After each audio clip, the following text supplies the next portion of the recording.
ಎಲ್ರಿಗೂ ನಮಸ್ಕಾರ. ಇವತ್ತಿನ ವಿಡಿಯೋದಲ್ಲಿ ಬೆಳಗ್ಗೆ ಖಾಲಿ ಹೊಟ್ಟೆಯಲ್ಲಿ ಕಾಫಿ ಕುಡಿದ್ರೆ ಏನಾಗುತ್ತೆ ಅನ್ನೋದ್ರ ಬಗ್ಗೆ ತಿಳ್ಕೊಳ್ಳೋಣ.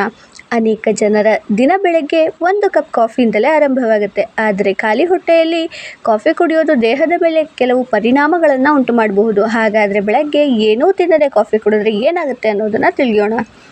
ಹೊಟ್ಟೆಯಲ್ಲಿ ಆಮ್ಲೀಯತೆ ಹೆಚ್ಚಾಗಬಹುದು. ಕಾಫಿಯಲ್ಲಿರುವ ಕ್ಯಾಫಿನ್ ಹೊಟ್ಟೆಯಲ್ಲಿ ಆಮ್ಲ ಉತ್ಪಾದನೆಯನ್ನು ಹೆಚ್ಚಿಸುತ್ತೆ. ಇದರಿಂದ ಕೆಲವರಿಗೆ ಹೊಟ್ಟೆ ಉರಿ, ಗ್ಯಾಸ್ಟ್ರಿಕ್ ಹಾಗೂ ಅಸ್ವಸ್ಥತೆ ಉಂಟಾಗಬಹುದು. ಹೃದಯ ಬಡಿತ ಹೆಚ್ಚಾಗುವ ಸಾಧ್ಯತೆ. ಖಾಲಿ ಹೊಟ್ಟೆಯಲ್ಲಿ ಕಾಫಿ ಕುಡಿದಾಗ ಕ್ಯಾಫಿನ್ ವೇಗದಲ್ಲಿ ರಕ್ತ ಸೇರಿ ಹೃದಯ ಬಡಿತವನ್ನು ತಾತ್ಕಾಲಿಕವಾಗಿ ಹೆಚ್ಚಿಸಬಹುದು. ಕೆಲವರಿಗೆ ಆತಂಕ ಅಥವಾ ನಡುಕ ಅನುಭವವೂ ಆಗಬಹುದು. ಹಸಿವಿನ ಮೇಲೆ ಪರಿಣಾಮ. ಕಾಫಿ ಕೆಲವೊಮ್ಮೆ ಹಸಿವಿನ ಭಾವನೆಯನ್ನು ಕಡಿಮೆ ಮಾಡುತ್ತೆ. ಇದರಿಂದ ಬೆಳಗಿನ ಉಪಹಾರವನ್ನು ತಪ್ಪಿಸಲು ಅಭ್ಯಾಸ ಬೆಳೆದು ದೇಹಕ್ಕೆ ಅಗತ್ಯ ಪೋಷಕಾಂಶಗಳು ಕಡಿಮೆಯಾಗುವ ಸಾಧ್ಯತೆ. ಶಕ್ತಿಯ ಭಾವನೆ ನೀಡುತ್ತೆ. ಕಾಫಿಯ ಕೆಫಿನ್ ಮೆದುಳನ್ನು ಉತ್ತೇಜಿಸಿ ಚೈತನ್ಯ ಮತ್ತು ಏಕಾಗ್ರತೆಯನ್ನು ಹೆಚ್ಚಿಸುತ್ತೆ. ಅದಕ್ಕಾಗಿ ಅನೇಕರು ಬೆಳಗ್ಗೆ ಕಾಫಿ ಕುಡಿಯಲು ಇಷ್ಟಪಡ್ತಾರೆ.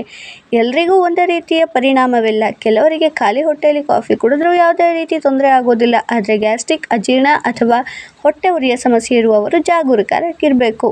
ಉತ್ತಮ ವಿಧಾನ ಯಾವುದು? ಹಾಗಾದರೆ ಮೊದಲು ಸ್ವಲ್ಪ ನೀರು ಕುಡಿಯಿರಿ. ನಂತರ ಹಣ್ಣು, ನೆನೆಸಿದ ಬಾದಾಮಿ ಅಥವಾ ಲಘು ಉಪಹಾರ ಸೇವಿಸಿ ಕಾಫಿ ಕುಡಿಯೋದು ಸಾಮಾನ್ಯವಾಗಿ ಉತ್ತಮ ಎಂದು ಪರಿಗಣಿಸಲಾಗುತ್ತೆ. ಖಾಲಿ ಹೊಟ್ಟೆಯಲ್ಲಿ ಕಾಫಿ ಕುಡಿಯೋದ್ರಿಂದ ಚೈತನ್ಯ ಸಿಗಬಹುದು. ಆದರೆ ಕೆಲವರಿಗೆ ಆಮ್ಲೀಯತೆ, ಹೊಟ್ಟೆ ಉರಿ ಮತ್ತು ಅಸ್ವಸ್ಥತೆ ಉಂಟಾಗುವ ಸಾಧ್ಯತೆಯೂ ಇದೆ. ಆದ್ದರಿಂದ ಸ್ವಲ್ಪ ಆಹಾರ ಸೇವಿಸಿದ ನಂತರ ಕಾಫಿ ಕುಡಿಯೋದು ಉತ್ತಮ ಅಭ್ಯಾಸ. ಅಥವಾ ಖಾಲಿ ಹೊಟ್ಟೆಯಲ್ಲಿ ಒಂದು ಸ್ವಲ್ಪ ನೀರು ಕುಡಿದು ಕಾಫಿ ಸೇವಿಸೋದು ಉತ್ತಮ ಅಭ್ಯಾಸ. ವಿಡಿಯೋ ಇಷ್ಟ ಆಯಿತು ಅಂದರೆ ಲೈಕ್ ಮಾಡಿ, ಶೇರ್ ಮಾಡಿ, ಸಬ್ಸ್ಕ್ರೈಬ್ ಮಾಡಿ. Thank you for watching.